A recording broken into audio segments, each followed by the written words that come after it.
Una melodía tiene sentido por sí misma. Por ejemplo, les voy a interpretar ahora una melodía de O'Carolan, un músico irlandés del siglo XVIII, y ya verán que es una melodía muy bonita y con sentido propio.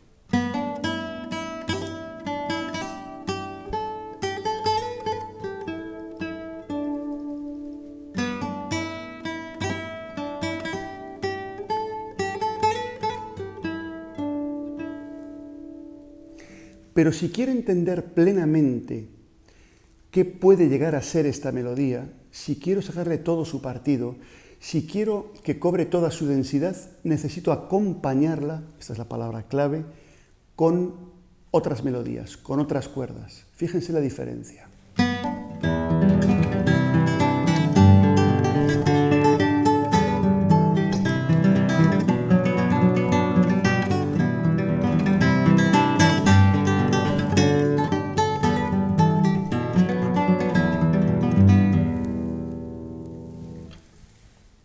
Con esos otros sonidos, con esas otras cuerdas, la melodía primera cobra todo su sentido, porque le he puesto unos acordes.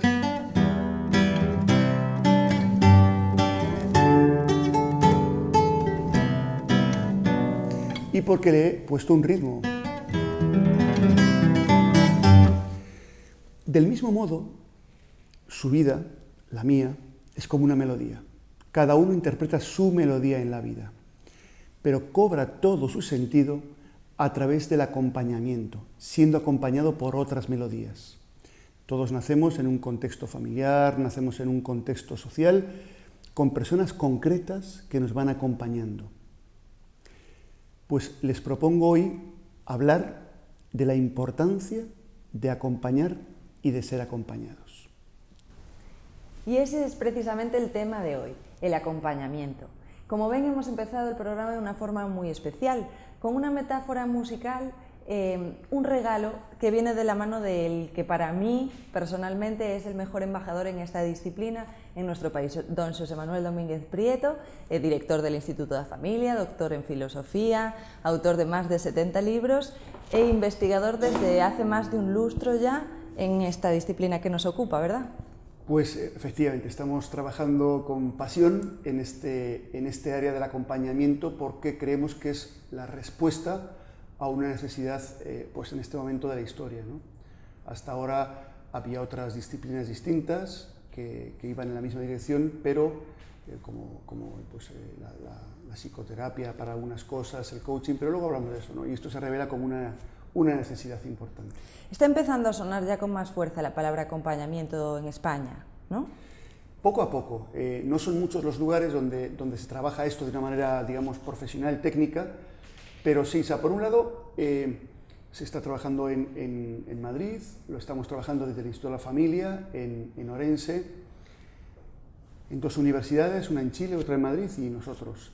Y en realidad, el acompañamiento, en el sentido en que lo trabajamos nosotros, es un proceso de caminar juntas, una persona junto a otras, no para decirles lo que tienen que hacer, no para aconsejarles, sino para que la otra persona, gracias al contexto que le ofrecemos en este tiempo que estamos caminando juntos, pueda crecer, pueda afrontar su vida, pueda resolver sus dificultades de la manera más creativa posible, ¿no? Desde su propia llamada a ser pleno, desde su propio camino, ¿no? O sea que nosotros podemos necesitar el acompañamiento para encontrar nuestra vocación, para sentirnos más plenos, ¿para qué más?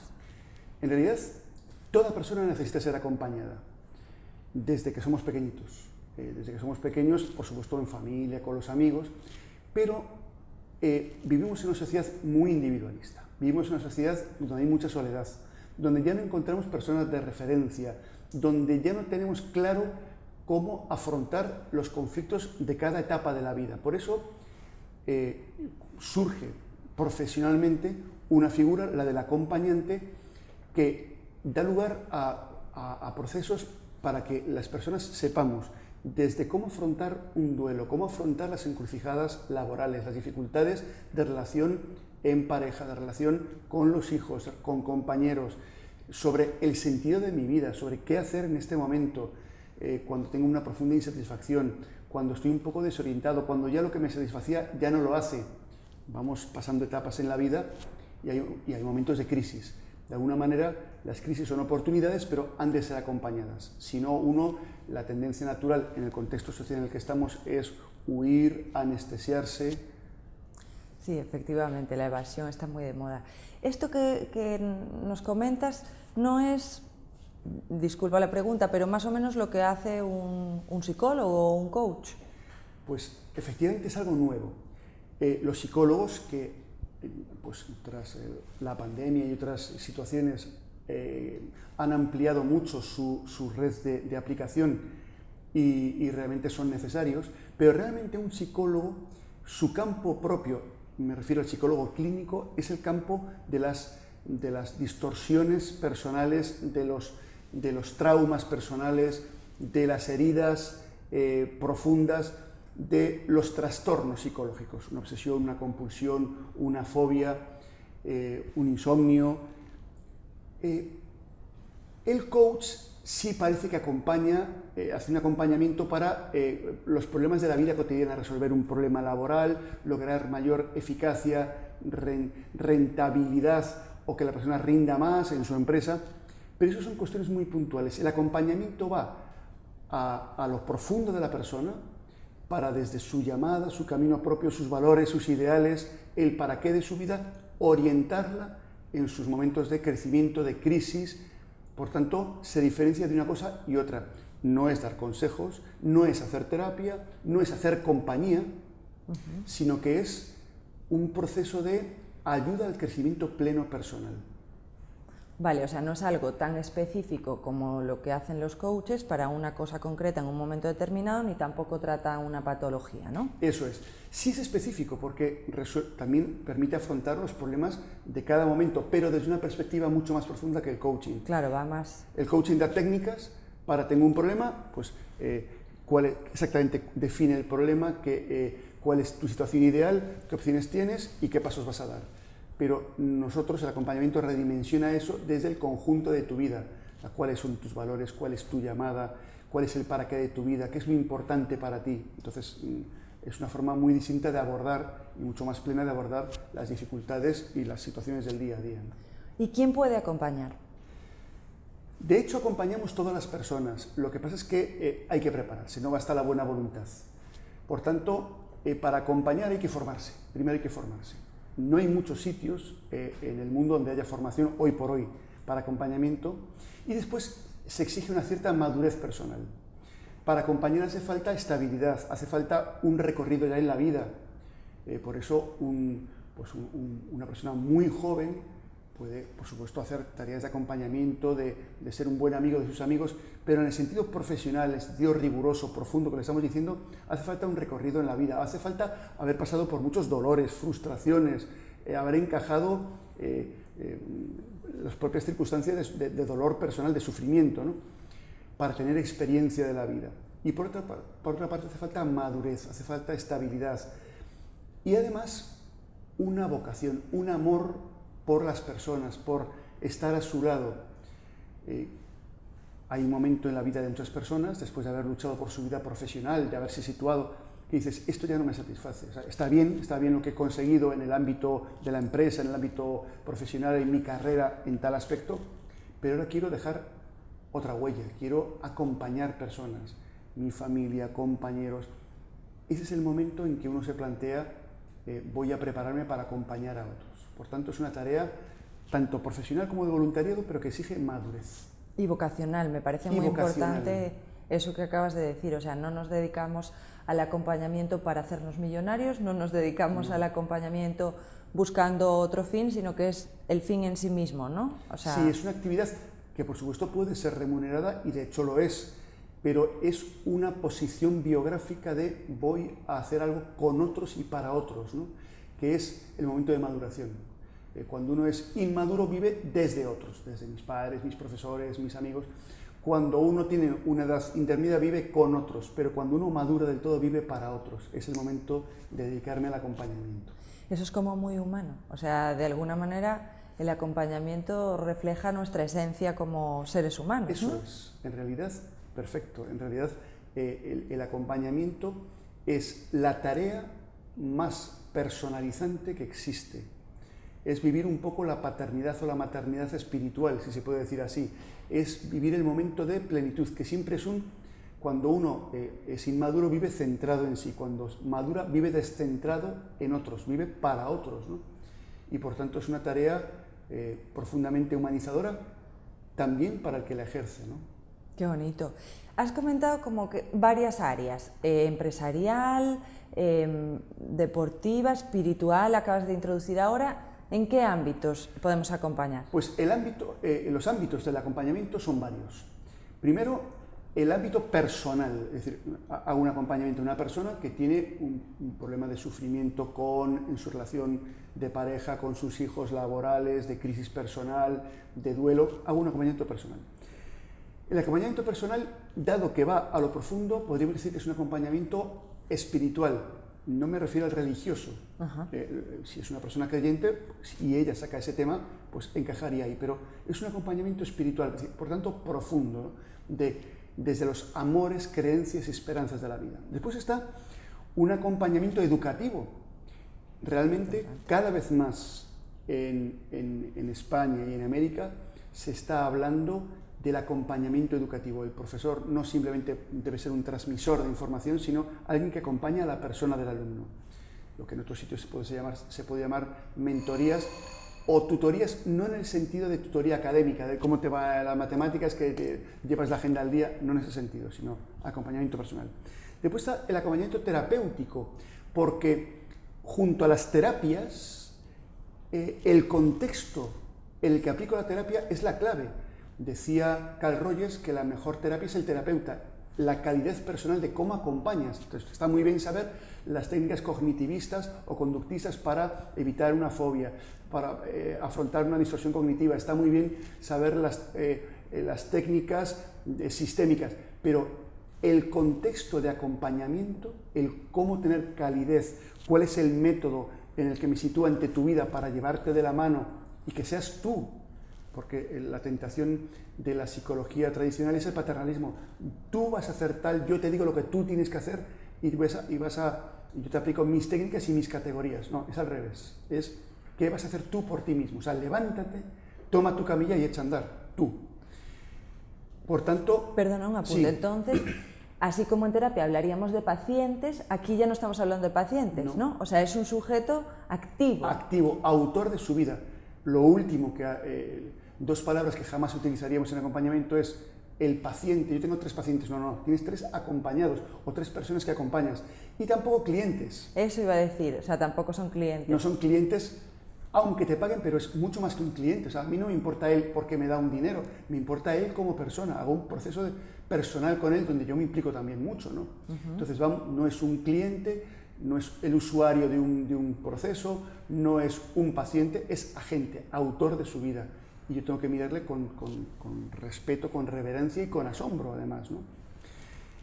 Estamos diciendo que había acompañamiento educativo, acompañamiento personal, acompañamiento terapéutico, acompañamiento familiar, que es otro proceso distinto, como acompaño a un grupo entero, acompañamiento de empresa, porque mientras que la familia es comunidad y es un tipo de acompañamiento, la empresa es grupo, es equipo, pero también exige ciertos procedimientos propios. No es igual acompañar a una sola persona que a un grupo de personas donde tengo que velar por cómo son las relaciones entre unos y otros, que es la gran dificultad, ¿no? Por tanto, estos son básicamente las principales áreas. Las principales áreas donde se puede aplicar el acompañamiento. Y comentabas que existe como un método. O sea, ¿nos puedes dar unas pinceladas sobre cómo es ese método? Bien, pues el método primero parte de que acompañamos a la persona, la acogemos, vamos a utilizar 2 tipos de herramientas básicos: la escucha, porque queremos que el otro verbalice y saque de sí su propio afrontamiento vital, y las preguntas. En esto es igual que el coaching, pero, primer punto, hacer que el otro se dé cuenta de su situación, pero sobre todo de sí mismo como persona, de que vale infinito, independientemente de que tenga más éxito o menos éxito, de que haga las cosas bien o regular. Lo primero que una persona tiene que darse cuenta es de su dignidad, de su valor infinito, de que no tiene que demostrar nada a nadie, de que no tiene que estar sometido a ninguna atadura para hacerse valer. Pero después darse cuenta de la realidad de las cosas, solemos perturbarla con temores, con miedos o con interpretaciones falsas. Entonces, un afrontamiento, darse cuenta. Después, lo que podemos llamar metanoia, cambio de forma de pensar, para descubrir, primero, cómo es la realidad, cuáles son mis necesidades profundas y cuál es no solo mi situación ideal, quiero que mi hijo apruebe todas, quiero llevarme bien con mi jefe, no, sino además, cuáles son para mí los ideales, qué es para mí lo importante, qué es para mí la clave por la cual merece la pena actuar. Después viene el momento culminante, la metacardia, el cambio personal, el cambio de corazón, que viene dado, uno, por la toma de conciencia de cuál es mi llamada, de qué pinto yo aquí. Esto habitualmente mucha gente no se lo plantea, con lo cual sufren mucho porque trabajan, por ejemplo, para algo que no es su vocación, o no se dedican a aquello a lo que están llamados, sino que se distraen con otras cosas, ¿no? Y después, la propuesta de experiencias concretas en las que él descubra nuevas formas de pensar, de sentir, de actuar, que le abran panorama. Voy a poner un ejemplo clarísimo. Sí, por favor. Mientras que en el psicoanálisis, cuando uno tiene un dolor, un sufrimiento, te lleva al pasado para ver quién te hirió, cómo te lo hicieron, cómo sufriste, y tú tienes que volver a sufrir y remover el pasado. En el acompañamiento vivimos en el presente y hacia adelante. Por tanto, si tengo un dolor, un sufrimiento, una herida, no vuelvo a esa herida para ver quién me la hizo, cómo me la hizo, no, sino que promuevo una actividad positiva que provoque en mí un afecto positivo que bañe, que barra, que supere ese dolor negativo, ese dolor que me hace sufrir. Por tanto, no es tanto un tema de comprensión de mi dolor, de volver a hurgar en él, sino de promoción de experiencias positivas. Hay muchas personas con deficiencias en la relación con los demás, de deficiencias en relación consigo mismo, pues se trata de proponer experiencias que abran panorama. Desde aquí hay un cambio personal profundo, primero, y después en la acción. El último punto siempre es la acción. ¿Qué puedes hacer tú? ¿Qué pasos puedes dar? ¿Cuáles son, visto todo esto, qué objetivos de acción tienes para llevar a plenitud lo que estás llamado a ser, tu llamada? Claro, no es resolver un problema simplemente para salir al paso. Claro. Una técnica para caer mejor a mi compañero, sino que es un planteamiento biográfico que va de etapa en etapa madurando, ¿no? Claro, te estoy contando No, pero para hacernos una idea de cuáles son esos pasos principales a seguir, o sea, creo Claro. que has dado datos muy importantes, ¿no? El primero, si no recuerdo mal, el tomar conciencia de cuál es mi realidad y de quién soy yo, en qué punto estoy, qué quiero, luego hacer un cambio de pensamiento. Muchas veces, no lo sé, a lo mejor es una impresión mía, pero no son nuestros propios pensamientos sobre lo que pasa lo que más nos afecta y no realmente lo que está pasando. Habitualmente, y para sorpresa nuestra, para sorpresa de nuestros acompañados, descubren que eso que le hacía sufrir tanto, esos eran sus temores, era su imaginación, no era la realidad. Claro. Ese conflicto tremendo con su pareja, con sus hijos, no era lo que pasaba. El conflicto fue una cosa mínima, era lo que pensaba, lo que imaginaba, lo que infería a partir de aquello. Claro, es que ya no me quiere, es que está contra mí. Pero eso, ¿dónde lo ha sacado? De una mala cara de un día, de una contestación fruto de una mala noche. Claro, a eso iba, ¿no? El cómo interpretamos lo que vemos a nuestro alrededor, que a lo mejor pues no lo estamos interpretando bien y nos estamos creando un sufrimiento innecesario, digamos. Por tanto, frente al coaching, el acompañamiento tiene una postura de realismo, es decir, va a la realidad de lo que soy y de la circunstancia. O sea, por supuesto, sobre eso le doy forma, pero no partimos de que puedo construir cualquier realidad.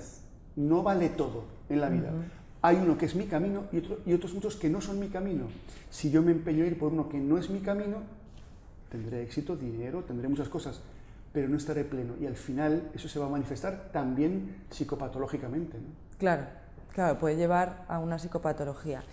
Después hablabas de la metacardia, dijiste, el cambio de corazón. Eso me parece como mucho más complicado, porque un cambio de pensamiento, bueno, pues racionalizamos, a lo mejor quizá estamos más acostumbrados a hacer ese proceso, pero un cambio de corazón suena como mucho más potente. Sí, y es Voy a poner dos ejemplos exactos de lo que es un cambio de corazón, que es un cambio de vida profundo. Vamos a ver.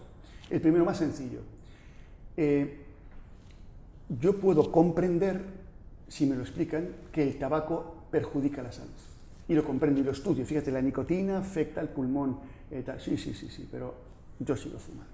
O me pueden explicar que el exceso de dulce nos daña. No, mira, es que eso se va a convertir en un exceso de grasas, va a ser un exceso va a ocluir tus arterias, el exceso de peso te va a hacer que te duelen las rodillas, la espalda, problemas de respiración. Entonces te lo explican médicamente. Sí. Pero tú, aunque has cambiado tu forma de pensar, mi dulce, mi tabaquito y tal, hasta que un día tienes una experiencia por alguien o por ti que dices, hasta aquí he llegado. Tienes una experiencia, por ejemplo, de un tremendo dolor de rodillas o una apnea. ¿Y qué te me pasa? Que usted está muy grueso y como no pare de engordar, va a tener que ponerse una mascarilla y puede morir de un infarto.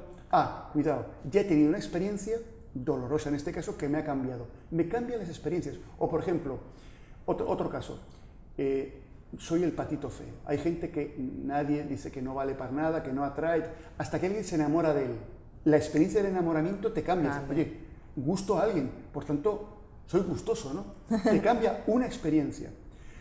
Hay una novela de Victor Hugo, Los Miserables, en la cual Jean Valjean, que es un preso, un exconvicto, un tipo duro de corazón, se escapa de la cárcel donde estaba tratado de la peor manera y él tenía el corazón muy endurecido y sale de la cárcel. Se nos acaba el tiempo para contarte esto, te lo cuento. Sale de la cárcel y lo primero que hace para tener unos fondos para vivir es ir a casa de un obispo a robarle y le ventila todo, le roba todo. Va con el saco al estilo de los ladrones de antes y le pilla a la policía. Entonces ve los objetos y dice, estos son del obispo. Entonces van a casa del obispo por la noche para cerciorarse de que son del obispo y que el obispo certifique sí, me han desaparecido. Llega con todos los objetos, él, ya claro, le van a acusar en firme, dice el obispo, sí, Jan, estos son tuyos, y también, mira, soy yo, y también los candelabros de plata que te habías dejado, toma. Los policías se quedan estupefactos y él se siente, primero, desarbolado y después se siente perdonado, comprendido, aceptado. Ese cambio, producido por la comprensión, la misericordia de otro, del obispo en este caso, le lleva a una transformación radical y se convierte en quien es a lo largo de la novela, un personaje de un corazón de oro, a partir de una experiencia. Las experiencias son las que nos cambian el corazón. Puedo promover una experiencia o puedo atender a experiencias que ya he vivido, ¿no? Esa es la gran clave del acompañamiento. Vale, como decías, no tenemos mucho más tiempo, sí que me gustaría que nos pudieras decir dónde se podría formar una persona que estuviera interesada en acompañar a otros. Bueno, pues en España, donde más hemos desarrollado la teoría del acompañamiento es en el Instituto de la Familia. Tenemos un máster en acompañamiento familiar y matrimonial, un montón de cursos online, todos de acompañamiento, y posiblemente somos los que tenemos la delantera en esto. Después, en Chile, en la Universidad Finisterre, hay unos cursos sobre acompañamiento presenciales, pero no vamos a invitar a nuestros oyentes que vayan a Chile. En la Universidad Francisco de Vitoria también tienen un máster en acompañamiento, en el que yo también participo como profesor y monitor, sí. Tienen un curso de acompañamiento presencial y ahora también online, acompañamiento educativo, y pues prácticamente son los lugares donde se forma en acompañamiento. Los tres muy fiables. Muy recomendables. Y nosotros ofrecemos este máster y esos estudios online de máxima calidad desde el Instituto de la Familia. Perfecto, pues tomamos nota y muchas gracias, José Manuel, por estar aquí, por hablarnos de este tema. Y gracias a todos ustedes por estar con nosotros un programa más. Esperamos verles en el siguiente programa.